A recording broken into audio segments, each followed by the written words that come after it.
بصوا يا جماعة، شايفين اللعبة الجميلة دي؟ ممتعة قوي قوي للأطفال، وهتشغلهم شوية عننا، وهتبعدهم برضو عن شاشات الموبايلات. ومش بس كده، دي كمان هتقوي تركيزهم وتخليهم يفكروا ويدوروا، وهتبعدهم برضو عن شاشات الموبايلات.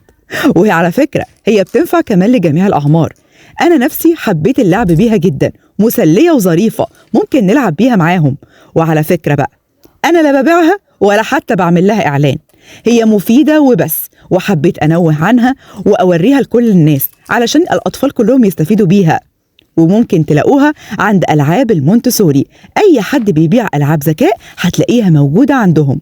وممكن كمان تختاري عليها انت أي فكرة، مش بس الشكل اللي قدامنا ده ان انت بتحطي الحاجة مكانها، لا، الألعاب نفسها ونوعية الألعاب عموما اللي بنمسكها وبنلعب بيها بعيد عن الموبايلات والتلفزيون هتبقى مفيدة جدا لو كانت صغيرة. وخدوا بالكم، أي ألعاب فيها ذكاء، ألعاب فيها تركيز، مفيدة لأطفالنا.